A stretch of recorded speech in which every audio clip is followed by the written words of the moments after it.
ನಮಸ್ಕಾರ, ನಾನು ಶುಭ. ಮಲ್ಲಿಗೆ ಹೂ ಕಟ್ಟೋದೇ ಕಷ್ಟ ಅನ್ಕೊತಾ ಇದ್ದೀರಾ? ಇವತ್ತೊಂದು ಈಸಿ ಟ್ರಿಕ್ಸ್ ಹೇಳ್ಕೊಡ್ತೀನಿ ಬನ್ನಿ. ನೋಡಿ, ನಾವು ಚಪಾತಿ ಮಾಡಿದ ತಕ್ಷಣ ಹಾಟ್ ಬಾಕ್ಸ್ ಒಳಗೆ ಹಾಕ್ಬಿಡ್ತೀವಿ. ಕೆಳಗಡೆ ಚಪಾತಿ ಎಲ್ಲ ಮೆತ್ತಗಾಗ್ಬಿಟ್ಟಿರುತ್ತೆ, ನೀರು ಬಿಟ್ಬಿಟ್ಟಿರುತ್ತಲ್ಲ. ನೀವೇನು ಮಾಡಬೇಕಂದ್ರೆ ಕೆಳಗಡೆ ಒಂದು ಪ್ಲೇಟ್ ಇಟ್ಬಿಟ್ಟು ಒಂದು ನ್ಯಾಪ್ಕಿನ್ ಒಳಗಡೆ ಈ ಥರ ಸುತ್ತಬಿಟ್ಟು ಇಡಬೇಕು. ಇಲ್ಲ ನಮಗೆ ಜಾಸ್ತಿ ಹೊತ್ತು ಬಿಸಿ ಇರಬೇಕು, ತಕ್ಷಣ ತಿನ್ನಲ್ಲ ಅನ್ನೋರು ಈ ಥರ ಪಾಲಿಥೀನ್ ಕವರ್ ಒಳಗಡೆ ಸುತ್ತಬಿಟ್ಟು ಮತ್ತೆ ಮುಚ್ಚಳ ಹಾಕಿಡಿ. ನೀವು ಎಷ್ಟೊತ್ತಿಟ್ರೂ ಬಿಸಿಯಾಗೇ ಇರುತ್ತೆ. ಟ್ರೈ ಮಾಡಿ. ಸರ್ಪು ನೋಡಿ ನಾನು ಕಟ್ ಮಾಡಿದ್ದೀನಿ ಬಳಸೋದಕ್ಕೆ. ಒಂದೊಂದ್ಸತಿ ನಮ್ಮ ಮನೆಯಲ್ಲಿ ಬಾಕ್ಸ್ ಇರಲ್ಲ ಸರ್ಪ್ ಹಾಕಿಡೋಣ ಅಂದರೆ, ನೀವು ವೇಸ್ಟ್ ವಾಟರ್ ಬಾಟಲ್ದು ಮುಂದೆ ಭಾಗ ಕಟ್ ಮಾಡಿ ಅದಕ್ಕೆ ಹಾಕ್ಬಿಡ್ಬೇಕು. ಮತ್ತು ನೀವು ಈ ಥರ ಪ್ಯಾಕೆಟಲ್ಲಿ ಉದುರಿಸಿದ್ರೂ ನೋಡಿ ಸ್ವಲ್ಪ ಸ್ವಲ್ಪ ಸರ್ಪೆ ಬೀಳುತ್ತೆ, ಒಂದೇ ಸತಿ ಜಾಸ್ತಿನೂ ಬೀಳಲ್ಲ ಬಕೆಟ್ ಒಳಗಡೆಗೆ. ಮತ್ತು ಮುಚ್ಚಳ ಹಾಕಿ ಎತ್ತಿಕ್ಬೋದು ಅಕಸ್ಮಾತ್ ಬಾಕ್ಸ್ ಇಲ್ಲ ಅಂದರೆ. ಈ ಥರ ಟ್ರೈ ಮಾಡಿ. ಬೆಂಕಿ ಪಟ್ಟಣ ನಾವು ದೇವ್ರ ಮನೇಲಿ ಇಟ್ಕೊಂಡಿರ್ತೀವಿ. ಇದೇನಾಗುತ್ತಂದರೆ ಇವಾಗ ಮಳೆ ತುಂಬ ಚಳಿ ಇದ್ದಾಗ ಕಡ್ಡಿ ಎಲ್ಲ ಮೆತ್ತಗೆ, ಬೆಂಕಿ ಪೊಟ್ಟಣ ಕೂಡ ಮೆತ್ತಗೆ ಹಾಕ್ಬಿಟ್ಟು ಹಚ್ಕೊಳ್ಳೋದೇ ಇಲ್ವಲ್ಲ. ನೀವು ಇದು ಕರ್ಪೂರದ ಬಾಕ್ಸು ಇಲ್ಲ ನಿಮ್ಮ ಮನೇಲಿ ಯಾವುದನ್ನ ಬಾಕ್ಸ್ ಇದ್ದರೆ ಅದರೊಳಗೆ ಕಡ್ಡಿಗಳು ಹಾಕ್ಬಿಟ್ಟು ಮುಚ್ಚಲಕ್ಕೆ ನೋಡಿ ಬೆಂಕಿ ಪೊಟ್ಟಣದು ಆ ಭಾಗ ಕಟ್ ಮಾಡಿ ಹಾಕ್ಕೊಂಡಿದ್ದೀನಿ. ಇವಾಗ ಈ ಥರ ಇಡೋದ್ರಿಂದ ನೀವು ದೇವ್ರ ಮನೇಲಿ ಇಟ್ಟರೆ ಮೆತ್ತಗಾಗಲ್ಲ ಮತ್ತು ತುಂಬ ಚೆನ್ನಾಗಿ ಹಚ್ಕೊಳ್ಳುತ್ತೆ ಕಡ್ಡಿಗಳು. ಟ್ರೈ ಮಾಡಿ. ಸೂಜಿಗೆ ದಾರ ಹಾಕೋದೇ ಕಷ್ಟ ಅನ್ಕೊತಾ ಇದ್ದೀರಾ? ಇವತ್ತೊಂದು ಈಸಿ ಟ್ರಿಕ್ಸ್ ಹೇಳ್ಕೊಡ್ತೀನಿ ನೋಡಿ. ದಾರದು ಕೊನೆ ಭಾಗ ಹಿಡ್ಕೊಂಡು ಪ್ಲಾಸ್ಟರ್ಗೆ ಮೆತ್ತಿಸ್ಬಿಡ್ಬೇಕು. ಮತ್ತು ಪ್ಲಾಸ್ಟರ್ ಸ್ವಲ್ಪ ಕಟ್ ಮಾಡ್ಕೊಬಿಟ್ಟಿದ್ದೀನಿ. ಮಧ್ಯದಲ್ಲಿ ದಾರ ಇಟ್ಬಿಟ್ಟು ಮಡಚಿಬಿಡಿ. ಮತ್ತು ಸೈಡ್ಸ್ ಕಟ್ ಮಾಡಿಬಿಟ್ಟಿದ್ದೀನಿ. ಇವಾಗ ಮುಂದೆ ಚೂಪಾಗಿ ಕಟ್ ಮಾಡ್ಕೊಂಡಿದ್ದೆ ನೋಡಿ. ಸೂಜಿ ಒಳಗಡೆಗೆ ಎಷ್ಟು ಸುಲಭವಾಗಿ ಬಂದುಬಿಡ್ತೋ. ಈ ಥರ ಹೇಳಿದ್ರೆ ಸಾಕು ಬಂದುಬಿಡುತ್ತೆ. ಇದು ತುಂಬಾ ಸುಲಭ. ಎಷ್ಟೇ ಚಿಕ್ಕ ಸೂಜಿ ಇರಲಿ ಬಿಡಿ, ನೀವು ಈ ಟ್ರಿಕ್ಸಿಂದ ಸೂಜಿ ಒಳಗಡೆಗೆ ದಾರ ಹಾಕ್ಕೋಬೋದು. ನೋಡ್ತಾ ಇದ್ದೀರಲ್ಲ, ತೋರಿಸ್ತಾ ಇದ್ದೀನಿ. ಟ್ರೈ ಮಾಡಿ ನೀವು ಕೂಡ ಒಂದ್ಸತಿ. ದೊಡ್ಡದೊಂದು ತಟ್ಟೆ ತಗೊಂಡು ಉಲ್ಲನ್ ದಾರ ತಗೊಂಡಿದ್ದೀನಿ ನಾನು.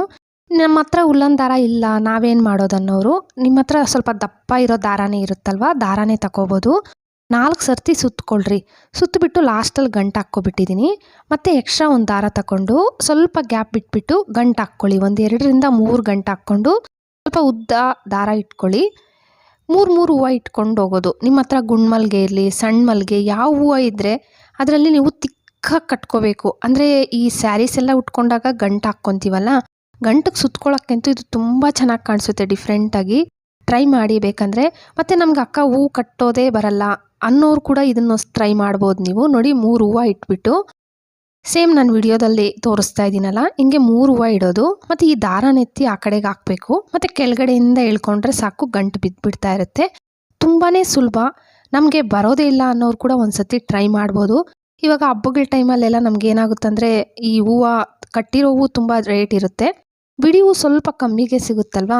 ನೀವು ಫಸ್ಟೇ ತಂದು ಈ ಥರ ಗಂಟಿಗೆ ನಿಮಗೆ ಬೇಕಂದಾಗ ಇಲ್ಲ ದೇವ್ರಿಗೆ ಹಾಕ್ಕೊಳ್ಳೋಕ್ಕೆ ನೀವೇ ಕಟ್ಕೋಬೋದು. ತುಂಬ ಚೆನ್ನಾಗಿರುತ್ತೆ ಡಿಫ್ರೆಂಟಾಗಿ. ನೋಡಿ, ಲಾಸ್ಟ್ ಎಡ್ಜಸ್ಗೆ 1-2 ಗಂಟು ಹಾಕ್ಕೊಂಡಿದ್ದೀನಿ. ಮತ್ತು ಸ್ವಲ್ಪ ದಾರ ಬಿಟ್ಬಿಟ್ಟು ಎರಡೂ ಕಡೆ ಕಟ್ ಮಾಡ್ಕೋಬೇಕು. ಸ್ವಲ್ಪ ದಾರ ಬಿಡಬೇಕು. ನಾವು ಗಂಟಿಗೆಲ್ಲ ಸುತ್ಕೋಬೇಕಂದ್ರೆ ಸ್ವಲ್ಪ ದಾರ ಇರಬೇಕಲ್ವಾ. ನೋಡ್ತಾ ಇದ್ದೀರಲ್ಲ ಎಷ್ಟು ತಿಕ್ಕಾಗಿ ಎಷ್ಟು ಚೆನ್ನಾಗಿ ಬಂದಿದೆಯೋ. ಟ್ರೈ ಮಾಡಿ ನೀವು ಅಷ್ಟೇ. ನಿಮ್ಮ ಮನೇಲಿ ಮಲ್ಲಿಗೆ ಇಲ್ಲ ಸಣ್ಣ ಮಲ್ಲಿಗೆ ಹೂ ಇದ್ದರೆ ಇದನ್ನೊಂದ್ಸತಿ ಕಟ್ಬಿಟ್ಟು ನೋಡಿ ನಾನು ಹೇಳ್ಕೊಟ್ಟಂಗೆ. ವಿಡಿಯೋ ಇಷ್ಟ ಆಗ್ತಾಯಿದ್ರೆ ಅಂತೂ ಪ್ಲೀಸ್ ಲೈಕ್ ಕೊಡೋದು ಮರಿಬೇಡಿ. ಇದು ತುಂಬಾ ಸುಲಭ, ತುಂಬ ಚೆನ್ನಾಗಿರುತ್ತೆ.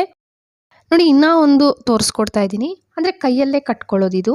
ಅಂದರೆ ಇದು ಅಷ್ಟು ತಿಕ್ಕಾಗಿ ಬರಲ್ಲ, ಇದು ಡಬಲ್. ಅಂದರೆ ನಮ್ಮ ಹತ್ರ ಸ್ವಲ್ಪ ಹೂವು ಕಮ್ಮಿ ಇದ್ದಾಗ, ಸ್ವಲ್ಪ ಜಾಸ್ತಿ ಇದ್ದಾಗ 3 ಹೂವು ಇಡ್ತೀವಿ. ಅಕಸ್ಮಾತ್ ಸ್ವಲ್ಪ ಕಮ್ಮಿ ಇದ್ದಾಗ ನೋಡಿ, 1 ಹೂವು ಇಟ್ಬಿಟ್ಟು ಗಂಟು ಹಾಕಿದ್ನಲ್ಲ, ಮತ್ತು ಇನ್ನೊಂದು ಹೂವು ಸ್ವಲ್ಪ ಮೇಲೆಗಿಡಬೇಕು. ಮೇಲೆಗಿಟ್ಬಿಟ್ಟು 2 ಹೂವು ಇಟ್ಬಿಟ್ಟು ಗಂಟು ಹಾಕ್ಕೊಂಡಿದ್ದೀನಿ. ಮತ್ತು ಇನ್ನೊಂದು ಹೂವು ಕೆಳಗಡೆಗೆ, ಮತ್ತು 2 ಹೂವು ಇಟ್ಕೊಂಡು ಗಂಟು ಹಾಕ್ಕೊಂಡು ಬರಬೇಕು. ನೋಡಿ, ಒಂದು ಕೆಳಗಡೆಗೆ ಒಂದು ಮೇಲೆಗೆ. ಆದರೆ 2 ಹೂವಿಗೆ ನೀವು ಗಂಟು ಹಾಕ್ಕೊಂಡು ಬರ್ತಾ ಇರಬೇಕು. ಸೇಮ್ ನಾನು ವಿಡಿಯೋದಲ್ಲಿ ತೋರಿಸ್ಕೊಟ್ಟಂಗೆ ನಾನು ಕಟ್ಟಿದ್ದೀನಿ ನೋಡಿ. ಇದು ನಾನು ಸ್ವಲ್ಪ ಕಟ್ಕೊಂಡಿದ್ದೀನಿ. ನಿಮಗೆ ಬೇಕಾದರೆ ನಿಮಗೆ ಎಷ್ಟು ಉದ್ದ ಬೇಕೋ ಅಷ್ಟುದ್ದ. ಇದು ತುಂಬ ಚೆನ್ನಾಗಿರುತ್ತೆ ನೋಡೋದಕ್ಕೆ. ಅಂದರೆ ನಮ್ಮ ಹತ್ರ ಹೂವು ಕಮ್ಮಿ ಇದ್ದಾಗ ಈ ಥರನೂ ಕಟ್ಕೋಬೋದು ನೀವು. ಟ್ರೈ ಮಾಡಿ. ಎರಡೂ ತುಂಬ ಸುಲಭವಾಗಿದೆ. ಇದು ನಾನು 3 ಹೂವು ಇಟ್ಟಿದ್ದಂಟು ಇದು ಜಾಸ್ತಿ ಇದ್ದಾಗ ಗಂಟಿಗೆ ಸ್ವಲ್ಪ ದೊಡ್ಡದಾಗಿದ್ದು ಸುತ್ಕೊಳ್ಳೋಕ್ಕೆ ತುಂಬ ಚೆನ್ನಾಗಿ ಕಾಣಿಸುತ್ತೆ. ಟ್ರೈ ಮಾಡಿ. ವಿಡಿಯೋ ಇಷ್ಟ ಆಗ್ತಾಯಿದ್ರೆ ಅಂತೂ ಪ್ಲೀಸ್ ಲೈಕ್ ಕೊಡೋದು ಮರಿಬೇಡಿ. ಹಂಗೆ ಸಬ್ಸ್ಕ್ರೈಬ್ ಮಾಡಿಕೊಂಡು ನಿಮ್ಮ ಫ್ಯಾಮಿಲಿ ಫ್ರೆಂಡ್ಸ್ಗೆ ಶೇರ್ ಮಾಡೋದಂತೂ ಮರಿಲೇಬೇಡಿ. Thank you friends.